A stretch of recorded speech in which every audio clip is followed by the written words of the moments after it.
Comment un homme peut-il trouver 50 millions de dollars en or là où tous les autres n'ont trouvé que le désastre? Dustin Hurts regarde fixement le canyon qui a vaincu des générations de mineurs avant lui, un endroit jonché de leur équipement rouillé et cassé, chaque pièce étant un testament silencieux de rêves et d'esprits brisés. L'air lui-même semblait résonner des échos de leurs échecs, une symphonie glaçante que seuls les plus désespérés ou les plus fous oseraient défier. Il ne cherchait pas seulement de l'or, il cherchait une réponse aux incertitudes qui avaient rongé sa vie à la série ininterrompue de malchance qu'il avait amené dans ce précipice abandonné. La réponse qu'il a trouvée était plus choquante, plus profonde que quiconque, peut-être même Dustin lui-même, aurait pu l'imaginer. Il s'est passé dans ma vie des choses qui n'étaient pas géniales. C'est une bonne chose. Je peux vous dire que j'avais besoin d'une victoire, et c'est une bonne victoire pour moi. Sa voix, bien que rauque et fatiguée, contenait un frémissement proche du soulagement, une satisfaction profonde qui résonnait comme la victoire durement acquise d'un homme qui a regardé dans l'abîme et a trouvé la lumière. Alors, j'avais besoin de ça. C'était plus qu'une simple déclaration, c'était une prière, une confession, une déclaration d'un esprit mis à l'épreuve et enfin récompensé. L'or d'une valeur stupéfiante de 50 millions de dollars était caché dans un tunnel effondré, un endroit intact depuis 100 ans, un tombeau d'espoir oublié.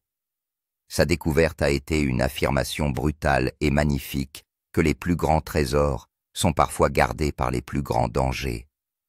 Le sol qui se défend. Dustin Hurts a su dès le départ que cette saison était différente. Un tremblement viscéral dans ses tripes, un changement subtil dans le vent, un froid presque imperceptible dans l'air, des signes qui lui parlaient dans un langage que seuls les prospecteurs comprenaient. Il avait déjà joué, bien sûr. Il avait parié contre les caprices de la météo, contre l'agonie d'un équipement défaillant, et même contre les courants trompeurs de la rivière elle-même. Mais rien de tout cela n'était comparable à la puissance brute et indomptée du canyon qui se dressait devant lui, sa gueule béante, lançant un défi silencieux à son âme même. Les habitants dont les visages sont marqués par la sagesse des générations qui ont été témoins de son pouvoir destructeur, lui ont donné un nom, la gorge du diable. Il ne s'agit pas d'un simple nom géographique, mais plutôt d'une malédiction, d'un avertissement silencieux transmis à travers les âges. Il ne s'agissait pas d'une vallée pittoresque sculptée par l'eau au fil des millénaires. Non, c'était un endroit qui se sentait vivant et férocement, irrévocablement en colère. C'était comme si les pierres elles-mêmes gardaient une rancune, un ressentiment primitif à l'égard de tous ceux qui osaient perturber son sommeil ancestral. Le grondement de l'eau ne s'arrêtait jamais. Un tonnerre constant à faire trembler les eaux qui se répercutaient entre les parois étroites et impitoyables, un assaut auditif incessant qui portait avec lui les histoires spectrales de tous les hommes qui s'étaient aventurés dans le canyon et n'en étaient jamais ressortis. Chaque vague déferlante, chaque remous semblait murmurer leur nom, leurs cris désespérés, leur dernière lutte futile contre la faim insatiable du canyon. Les enfants, n'essayez pas ça chez vous, avait écrit l'un de ces malheureux, dans un moment de clarté angoissante, ces derniers mots, avant de succomber à une mort horrible et douloureuse, témoignage sinistre de l'étreinte impitoyable du canyon. Sur les anciennes cartes, il s'agissait essentiellement d'une zone morte, un espace vide, entouré de lignes hachurées et d'avertissements inquiétants. Les géomètres d'autrefois, les mains tremblantes de peur et de respect, avaient griffonné des avertissements dans les marges, sol instable, courant traître. Le jeu n'en vaut pas la chandelle. C'est drôle quand on y pense, se dit Dustin, un sourire ironique sur les lèvres, parce que pour un gars comme lui, ces avertissements n'étaient pas dissuasifs. Ils étaient comme une invitation gravée, un chant de sirène qui l'attirait vers les confins du possible. Il avait passé bien trop d'années à courir après des chuchotements d'or, cacher trop de saisons ardues, à se briser les reins, pour obtenir juste un peu d'argent, juste assez pour maintenir le rêve en vie une année de plus. S'il y avait ne serait-ce qu'une infime chance que ce canyon recèle le genre de fortune intacte dont parlaient les anciens, celle qui transformait les hommes ordinaires en légendes, il n'était pas question de s'en éloigner. Cela allait à l'encontre de chaque fibre de son être, de chaque once de son entêtement et de sa croyance inébranlable en l'improbable. Il exposa la situation à son équipe, un groupe hétéroclite mais loyal de prospecteurs endurcis, en termes clairs et simples, sa voix tranchant avec le grondement oppressant de la rivière. « Si nous parvenons à survivre à cet endroit, déclara-t-il le regard inébranlable, nous en sortirons avec une quantité d'or légendaire, le genre qui change tout. » Les mots étaient suspendus dans l'air lourd, de promesses inavouées et de menaces périlleuses. Les premiers pas dans le canyon furent lents, délibérés, chaque homme étant sur le qui-vive, ses sens aiguisés à un degré presque insupportable.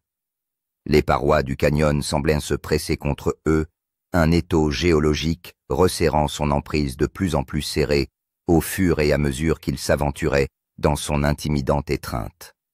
Le sol sous leurs lourdes bottes était un véritable chaos de rochers glissants d'éboulis traîtres et de graviers meubles, un paysage en perpétuel mouvement qui ne demandait qu'à se tordre la cheville, ou pire, à faire tomber un homme dans les courants impitoyables du sous-sol. Croyez-le ou non, l'air à l'intérieur était si comprimé, si dense, avec la fureur contenue du canyon, que chaque son était décuplé. Le frottement d'une botte contre la roche se transformait en un craquement sec, le gémissement d'une corde tendue en un hurlement de deuil, et en dessous de tout cela, le sifflement et le fracas constant et violent de la rivière, une symphonie de destruction implacable et assourdissante. Il n'en fallait pas plus pour rendre quelqu'un fou, pour ôter le vernis de la raison et ne laisser que la peur primitive. Certains membres de l'équipage, les nerfs à vif et l'imagination débordante, n'arrêtent pas de parler de la dernière équipe qui a essayé de travailler sur ce terrain. Ils avaient apporté des équipements lourds, des dragues massives qui promettaient de dompter les courants sauvages, mais leurs efforts avaient été vains. Ils n'ont tenu que quelques semaines avant que le canyon ne fasse des ravages. Une crue soudaine et violente avait englouti ce qui restait de leur camp, un maelstrom chaotique qui avait balayé leurs machines, qui n'étaient plus que des morceaux de métal rouillés et tordus le long de la rive, des signes d'avertissement permanents et grotesques. Les cris de panique d'un homme au bord du gouffre, un rappel brutal de la colère imprévisible du canyon. Mais Dustin, la mâchoire crispée, continue d'avancer, la détermination inébranlable. Il avait lu les journaux laissés par les mineurs, il y a près d'un siècle, leur écriture désespérée, racontant comment le canyon semblait avaler les hommes tout entiers, le désespoir écrasant qui imprégnait chaque respiration dans cet endroit maudit. Ces mots glaçants, au lieu de l'effrayer, ont allumé un feu dans son ventre, une étincelle de détermination. Il ne s'agissait pas d'une simple opération minière, mais d'un défi, d'un duel personnel contre les forces implacables de la nature et les fantômes des échecs passés. Il resserre son harnais, vérifie son équipement avec un soin méticuleux et se met au travail les gestes précis et volontaires. Il savait avec une certitude inébranlable que si cet endroit ne les achevait pas, il les forgerait en légende. Plus ils avançaient, plus le canyon se défendait. C'était un adversaire sensible qui testait constamment leurs limites, les poussant au bord du gouffre. Les machines étaient amenées une à une, encombrantes, descendues péniblement sur des câbles hurlants qui pliaient sous leur poids immense et impitoyable. L'acier solide, habituellement symbole de force et de permanence, n'est pas en sécurité ici. Une excavatrice pesant plus de 40 000 livres, une bête de machine conçue pour conquérir la terre, s'enfonçait dans la boue visqueuse dès qu'elle touchait le sol avalé par l'étreinte affamée du canyon. Les conduites hydrauliques ont gelé, étouffées par le sable insidieux, transportées par les embruns glacés, rendant les puissantes machines inutilisables. Les pompes calaient constamment le courant incessant, forçant le limon et les roches abrasives à s'infiltrer dans chaque pièce mobile, chaque mécanisme délicat. On avait l'impression que le fond du canyon était vivant, qu'il essayait activement, malicieusement de les enterrer, de récupérer ses secrets et de les avaler tout entiers. Puis les éboulements ont commencé. Au début, il ne s'agissait que de quelques pierres isolées, s'entrechoquant sur les casques, un inconvénient mineur, un simple grondement au loin. Mais bientôt, la fréquence et l'intensité ont augmenté de façon spectaculaire. Des nappes entières de gravier et d'énormes dalles de roche ont commencé à se détacher des parois du canyon sans aucun avertissement, s'écrasant avec une force terrifiante et primitive. Ralentissez un peu l'eau à l'arrière. Les rochers doivent sortir. On va les empiler jusqu'à ce que ça fasse une sorte de trou à l'arrière. Les instructions calmes et mesurées de Dustin contrastent fortement avec le chaos qui règne autour d'eux. Les hommes devaient se disperser, laissant tomber leurs outils dans un fracas frénétique, courant pour se mettre à l'abri, alors que des tonnes de roches s'écrasaient, faisant trembler le sol sous leurs pieds. À chaque fois, Dustin faisait le compte, son cœur battant à un rythme effréné contre ses côtes, s'attendant au pire, se préparant à l'inévitable tragédie. Et à chaque fois, par miracle, ils s'en sortaient à peine tous, en un seul morceau, le corps meurtri, l'esprit ébranlé, mais fondamentalement intact. Le moment qui a failli les briser, l'incident qui a menacé d'anéantir complètement leur détermination, est venu de nulle part. Une ponctuation soudaine et violente dans leur lutte. Un câble du treuil principal aussi épais qu'un bras d'homme s'est rompu avec un bruit assourdissant, le son d'un coup de canon résonnant dans le canyon confiné, ricochant sur les parois impitoyables. Une drague, un mastodonte d'acier et de machines de la taille d'une petite maison, s'est mise à pivoter sauvagement sans contrôle, se transformant en un point métallique, géant et mortel, dirigé directement vers l'équipage qui ne se doutait de rien. Pendant une fraction de seconde qui s'étira jusqu'à l'éternité, tout le monde se figea, les yeux écarquillés par l'incrédulité et la terreur, le corps bloqué dans une réaction primitive de lutte ou de fuite. La monstrueuse machine les manqua de peu, s'écrasant contre le mur du canyon, dans un fracas écœurant, et resta suspendu là, se balançant précairement, un grotesque pendule de destruction. Les hommes regardèrent Dustin, leur visage pâle, marqué par la peur et l'épuisement, s'attendant à ce qu'il abandonne enfin, à ce qu'il admette sa défaite, face à des forces aussi écrasantes. Mais battre en retraite, se rendre à l'assaut incessant du canyon, n'était pas dans son ADN. C'était un concept étranger, un anathème pour son être même. Avec des réserves désespérément basses, un équipement qui tombait en panne à une vitesse alarmante, et des réserves physiques et mentales à leur limite absolue, n'importe qui d'autre aurait qualifié la saison d'échecs d'erreurs de calcul coûteuses et dévastatrices. Dustin lui voyait les choses différemment. Il ne voyait pas la défaite, mais un défi à relever, un trésor à découvrir.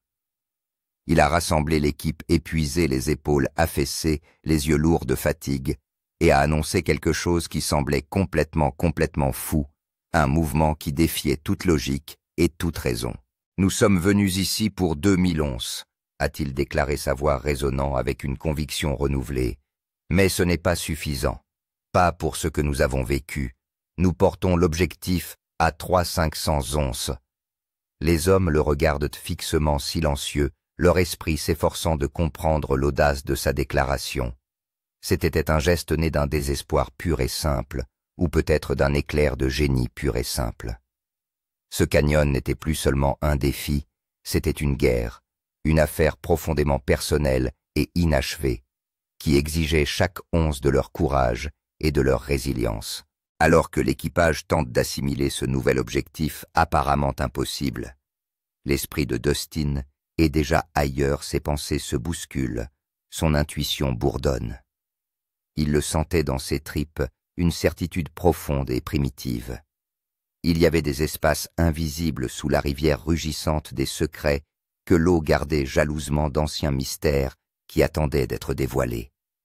Il devait voir ce qu'il y avait là-dessous, pénétrer dans les profondeurs cachées du canyon, même si cela signifiait faire quelque chose d'incroyablement risqué, quelque chose qui frôlait la folie. Sans tambour ni trompette, d'une voix calme mais résolue, il a demandé du matériel que l'équipage n'avait jamais utilisé, dans des conditions aussi hostiles et impitoyables que celles-ci des drones sonars submersibles. Il ne s'agissait pas de jouets de loisirs ordinaires, mais de machines de haute technologie conçues pour les tâches ardues de cartographie des fonds marins et de sauvetage dans des grottes périlleuses, chacune coûtant plus de 50 000 $, une fortune en soi. Les faire descendre dans le courant violent et agité ressemblait à une entreprise insensée, un acte presque suicidaire.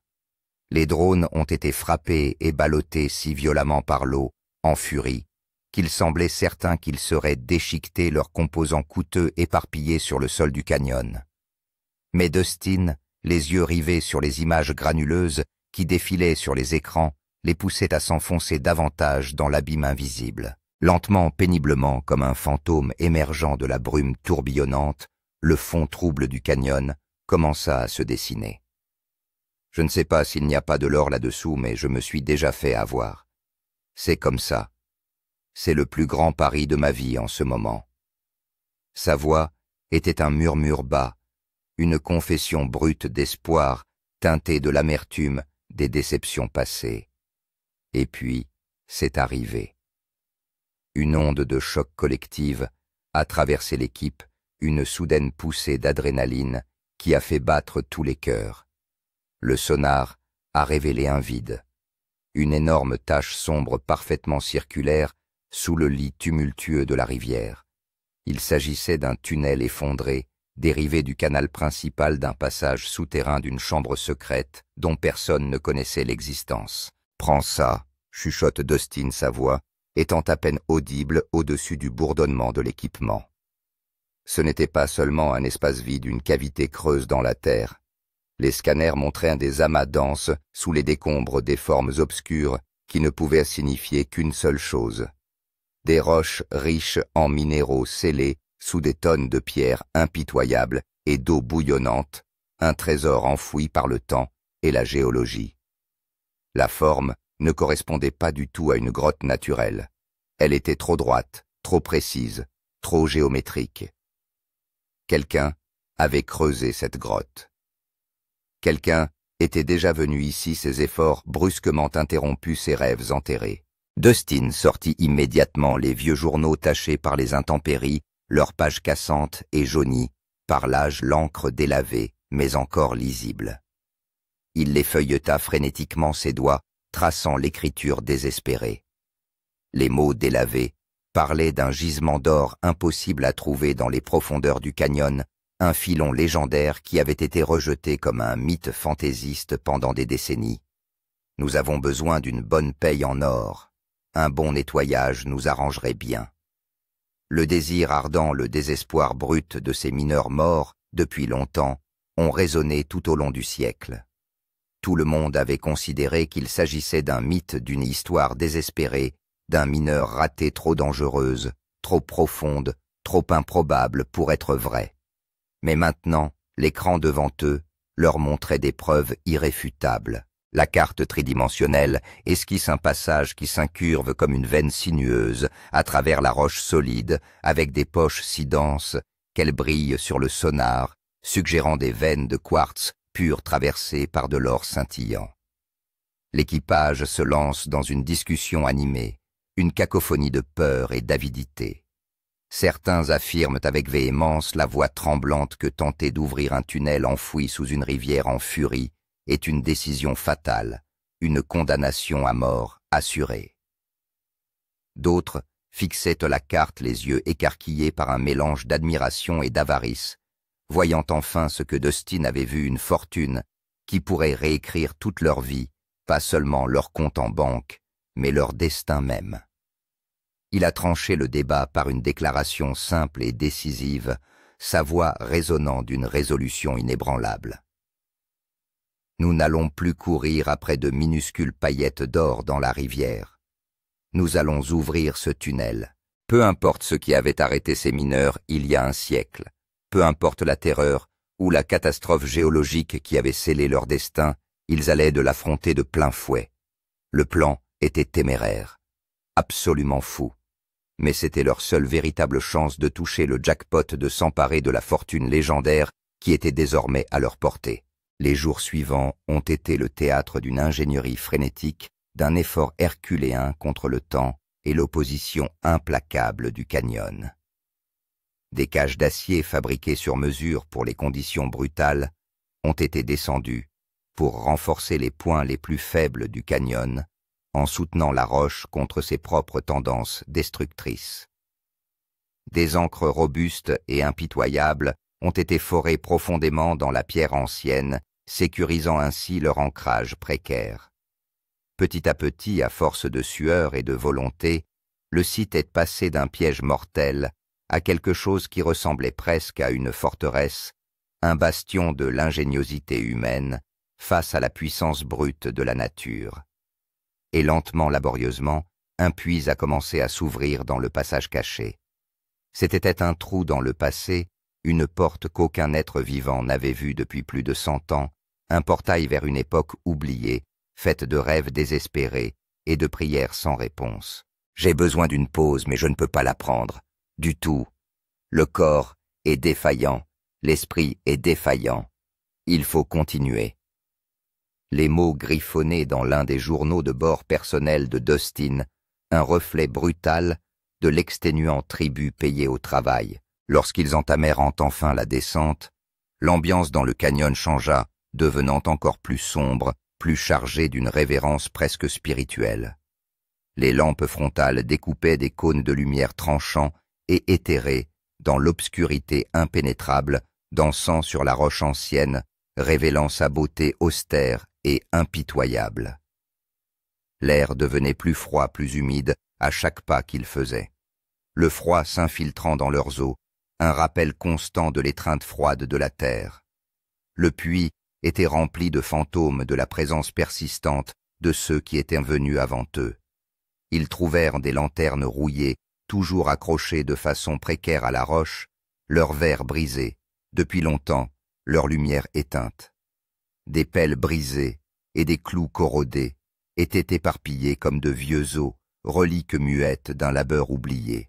Sur un mur humide et impitoyable, quelqu'un avait gravé ses initiales, un appel désespéré aux souvenirs dont les contours sont désormais flous et adoucis par le passage inexorable du temps.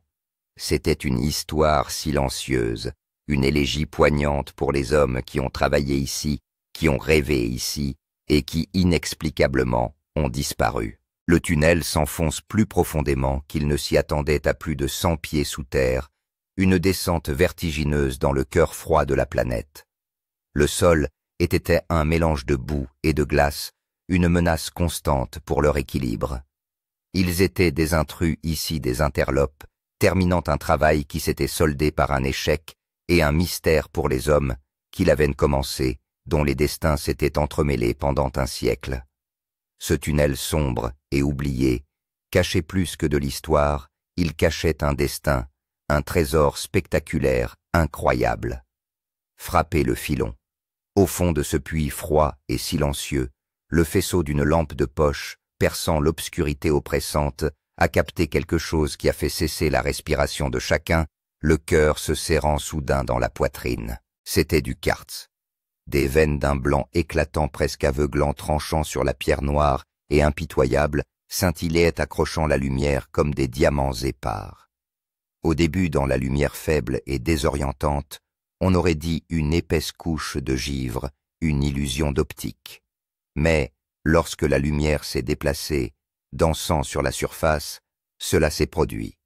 Des paillettes d'or, indéniablement, glorieusement, leur sont apparues clignant de l'intérieur du quartz. Le spectacle était si stupéfiant, si incroyable, qu'ils sont restés figés sur place, transis, leur esprit luttant pour réconcilier ce que leurs yeux voyaient avec l'impossible réalité.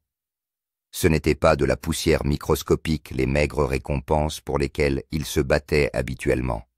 C'était de l'or visible, de véritables paillettes, des pépites scintillantes que l'on pouvait voir à l'œil, nues scintillant là dans la roche ancienne, témoignage silencieux et flamboyant de la générosité illimitée de la terre. C'est l'occasion de faire la fête ici même. Jusqu'à présent, c'est mon meilleur jour ici. J'ai enfin de l'espoir. La voix de Dustin était rauque, chargée d'émotion, un profond sentiment de soulagement l'envahissant comme une marée chaude. Un géologue de l'équipage, un homme de science et de raison, s'agenouilla ses mains, passant avec révérence sur le quartz doré. Sa voix se fendit d'un émerveillement presque enfantin lorsqu'il prit enfin la parole. « Ceci, souffla-t-il, c'est une mine d'or. » Le genre de découverte légendaire qui transforme les prospecteurs en rois. Ces mots prononcés avec tant d'admiration et de conviction rompirent le charme qui les avait retenus captifs. Une écluse de fortune bricolée à partir de tout ce qu'ils ont pu transporter dans le puits périlleux et rapidement introduite dans le tunnel.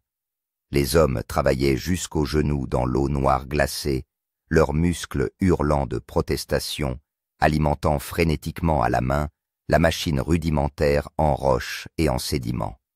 Leur souffle est suspendu dans l'air glacial comme des panaches de fumée fantomatiques, chaque expiration étant un témoignage visible de leur effort exténuant. Le rythme était insensé, un cycle incessant et éreintant pelleté, déversé, lavé et répété. Tous les hommes étaient motivés par la lumière dorée qui scintillait dans ces murs, par la promesse alléchante d'une richesse inouïe qui était à leur portée. Les heures s'enchaînaient indiscernables dans la poursuite incessante du métal luisant. Et puis enfin, le premier plateau de nettoyage a été soulevé avec précaution et respect. Il était lourd dégoulinant de sable noir mouillé, et au fond comme un feu pur, et concentré contre l'acier sombre, se trouvait l'or. Une pile scintillante de rêve devenue réalité. 52 onces en un seul passage. Au prix d'aujourd'hui, cela représentait près de 100 000 $ extraits d'un sol impitoyable en moins d'une journée de travail. L'équipage s'est déchaîné. Leurs cris crus et exaltants résonnent si fort qu'on a l'impression que tout le tunnel tremble, réverbérant leur joie triomphante. Après tous les dangers, les équipements perdus, les catastrophes évitées de justesse, le désespoir écrasant, c'était la fin. C'était la preuve que le canyon n'était pas qu'une malédiction. Il était réel, tangible, et infiniment plus riche que ce qu'aucun d'entre eux n'avait jamais osé imaginer. L'épuisement adversaire implacable tout au long de leur épreuve a été instantanément remplacé par de l'adrénaline pure, une poussée d'énergie illimitée qui s'est répandue dans leurs veines. Ils ont continué à avancer, introduisant de plus en plus de roches dans l'écluse et chaque bac est ressorti plus lourd, plus chargé d'or que le précédent. Au moins une pépite d'un gramme bon sang, au moins une pépite d'un gramme. Les cris extatiques à peine cohérents, mais débordant d'une joie presque délirante. Pendant 3 jours, l'équipe a mené cette opération de fortune sans relâche, le corps alimenté par la volonté et l'attrait irrésistible du métal brillant. Lorsqu'ils ont finalement comptabilisé l'or, les chiffres étaient stupéfiants, presque incompréhensibles. Plus de 2000 onces. En moins de 72 heures, ils avaient extrait près de 4 millions de $ d'or de cet endroit incroyable. Ce n'était rien de moins qu'un miracle, une intervention divine au cœur de la gorge du diable. Mais le canyon n'en avait pas fini avec eux, pas encore. Il semblait exiger un dernier test, un dernier acte de défi. Les générateurs dont les moteurs surchargés crachotaient pour la dernière fois ont lâché l'un après l'autre, s'évanouissant dans un silence soudain et troublant. Au lieu d'abandonner, au lieu de se rendre à ce nouvel échec, ils ont improvisé l'esprit aiguisé par leur récent triomphe. Ils ont eu recours à des pompes à manivelle pour maintenir l'écoulement de l'eau précieuse, une méthode archaïque et brutale qui exigeait jusqu'à la dernière once de leur force physique. C'était un travail éreintant d'une lenteur atroce et d'une brutalité ardue, mais il permettait de maintenir les écluses en vie et de faire couler l'or. Le 4e jour. Dustin, dont l'intuition est désormais un instrument bien réglé, ordonne d'autres balayages sonars. S'ils avaient en trouvé autant d'or aussi rapidement, ils devaient savoir sur quoi d'autre il se trouvait, quels autres secrets le canyon recelait. Les résultats étaient ainsi époustouflants, si improbables, qu'ils semblaient presque irréels, défiant toutes les attentes géologiques. La veine de quartz ne s'arrêtait pas à quelques mètres dans le puits. Elle s'étendait serpentant à travers la terre comme une rivière souterraine. Les scanners ont tracé une artère d'or incandescente, une traînée ininterrompue de métal pur d'une grande pureté, s'étendant sur plus d'1 kilomètre sous le fond du canyon.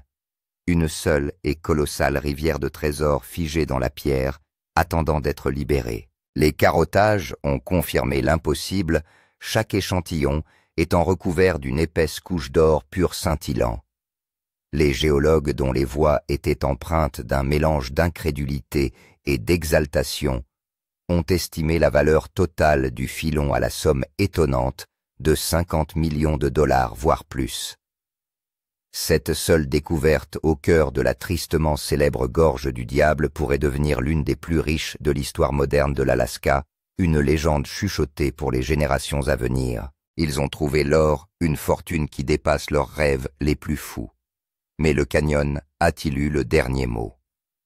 Cette incroyable fortune était-elle une bénédiction ou une malédiction d'un autre genre, une malédiction qui les suivrait hors de la gorge du diable et pour le reste de leur nouvelle vie? Seul l'avenir le dira.